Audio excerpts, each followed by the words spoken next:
Hi everyone, this is Lauren. I'm doing the Nursing 644 cardio-lymphatic discussion post regarding Mr. Jones and hypertension. I have my script over to the side, so if I keep glancing that way, that's what I'm looking at. To start, we want to talk about Mr. Jones and discussing in layman's terms the pathophys of primary, secondary, and complicated hypertension. So first, I want to explain to Mr. Jones what blood pressure, what hypertension and blood pressure is. So, to measure the perfusion of our organs is how we look at blood pressure. So hypertension is when that is elevated. So normal blood pressure is kind of between 100 over 60 and 120 over 80. And so based off those numbers, we're looking at cardiac output and systemic vascular response, which is, again, measuring our organ perfusion. So to start with primary hypertension, this is something that there is no specific cause for. There are risk factors, which I'll get into here in a little bit, but there's nothing that specifically causes primary hypertension. It's something that gradually can happen over time. With secondary, we're looking at something that's causing it. So there's an underlying condition. This appears more suddenly in people, and again, like I said, something is probably most likely the initial cause for the secondary hypertension. Secondary hypertension can be resistant to antihypertensive medications. It also is more prominent in younger people, but it also can be cured and with the initial disease causing it kind of to be treated. So some things that can cause secondary hypertension are things like adrenal disorders, endocrinology disorders, renal disease, sleep apnea, and then also illicit drug use. So if we kind of fight those issues, hopefully the secondary hypertension can be treated. Then there's also something called complicated hypertension, also known as malignant hypertension. This is something that can be very serious. It is something that happens very suddenly and quickly, that has extremely elevated high blood pressures. And actually, these are most common in young African American men, which based off Mr. Jones' demographics, that includes him. And this complicated hypertension can most likely be caused by renal disease or renal issues. So that's something to know. Moving on, looking at Mr. Jones's history and reviewing his symptoms, he does have quite a bit of risk factors regarding that can really lead to primary hypertension. So with his race, it is more common in African Americans. Hypertension is, he does have a family history. Both of his parents had hypertension, as well as his mother having type 2 diabetes. He does have a history of smoking. He has not done that for a while, but still a history and a risk factor that he has during his life. He does drink daily per the prompt, so that's definitely something that's a risk factor, alcohol use. He mentions that he does not have any regular exercise outside of kind of his job's duties as a police officer. He does have a high stress job as a high crime and a high crime rate being a police officer, so definitely a high stress job. No diet control he mentioned, as well as a recent weight gain in the last year.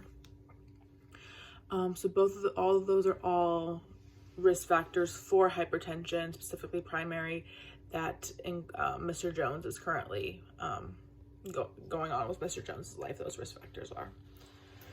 So then kind of bouncing down to improve self-care and pathologic of the hypertension, we're looking at how uncontrolled hypertension can lead to multiple organ failure. So it can cause a lot of cardiac issues, stroke. Uncontrolled hypertension can cause stroke, among, heart disease, many other things regarding the cardiac system, along with the kidneys, eyes, and the brain. So it's often referred to as a silent killer, because a lot of times with hypertension, you're not going to have side effects until it's already very progressed. So some first signs, unfortunately, of kind of progressed hypertension include fatigue, headache, dizziness, malaise. With complicated hypertension, so that's the one that comes on quick and suddenly, and is happens a lot of times in African American males. Blurred vision is the main thing for that, as long as mental status changes. So anxiety, like a sudden onset of anxiety, confusion, drowsiness, restlessness, and then also chest pain is a big thing with complicated hypertension too. But overall, with all of these hypertensions, a lot of the times, you know, if it is secondary or complicated, something is causing that. I think a main thing to do would be to obviously go to the doctor, treat what's causing that hypertension, the disease that's causing the hypertension. But I really want to focus with Mr. Jones on lifestyle changes. So with the primary hypertension, what we can do to really help treat that. Of course, we can get antihypertensive medications. There's quite a few, you know, beta blockers, diuretics, something that the doctor can prescribe and recommend per that. But I want to focus on lifestyle changes. So I would definitely want to try and focus on, one, I would want to recommend at-home monitoring of his blood pressure. You know, make a note, have a journal, write those things down. Definitely want to increase activity and exercise. You know, he stays kind of outside of what he needs for his job. He doesn't do anything. I would definitely, you know, walk on the treadmill, walk outside, you know, sedentary bike, just go for a bike ride with your family, something like that, kind of just to get activity increased on a daily basis. That's really important. Along with a high stress job, that can be difficult to change, but I would definitely want to encourage kind of stress management activities, which actually can include exercise, deep breathing, something that can really help decrease stress. And then when it comes to diet, he states that he doesn't focus on anything, or, you know, regarding low sodium. So definitely want to limit the sodium, cholesterol, fat in his diet, and we can go over a healthy diet plan if needed. And then focusing on fruits, veggies, whole grains, fish, poultry, nuts, and seeds. Also, with the nicotine/tobacco and alcohol abuse or use, he has not used that in a while, the nicotine and tobacco, so definitely would highly encourage that cessation to be continued.